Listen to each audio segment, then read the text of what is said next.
Hello అందరికీ. సంక్రాంతి అంటేనే అందరికీ గుర్తుకొచ్చేది స్వీట్స్, అందులోనూ అరిసెలు అంటే అందరికీ చాలా ఇష్టం. సో అది ఎలా చేసుకోవాలో ఈరోజు చూసుకుందాం.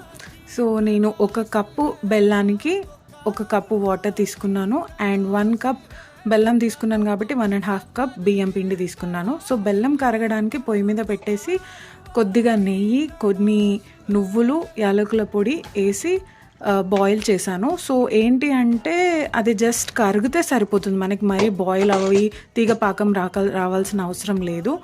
జస్ట్ కలుపుకోవడానికి వీలుగా ఉండేటట్టు బెల్లం కరిగితే సరిపోతుంది. సో రెండు మిక్స్ చేసిన తర్వాత మనకి టెక్స్చర్ అన్నది ఇలా వస్తుంది పిండిది.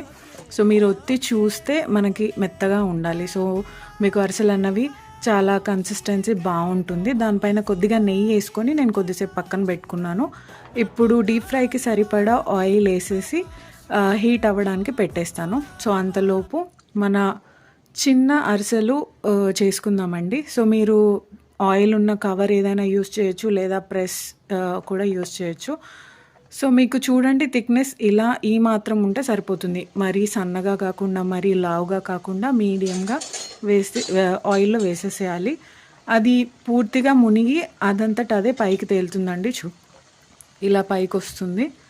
సో మనం గోల్డెన్ బ్రౌన్ వచ్చే వరకు ఫ్రై చేసుకుంటే సరిపోతుంది. సో చూసారు కదా ఎంత బాగా పొంగుతున్నాయో. ఇలా మనం రిపీటెడ్గా మన పిండి ఎంత ఉందో అన్నీ వేసుకోవచ్చు. సో ఫైనల్గా మన అరిసెలు అన్నవి ఇలా రెడీ అవుతాయండి. చూడండి ఎంత అంటే మరీ క్రిస్పీగా కాకుండా మరీ మెత్తగా కాకుండా పర్ఫెక్ట్ కన్సిస్టెన్సీలో మీకు అరిసెలు అనేవి రెడీ అయిపోతాయి. Thank you for watching.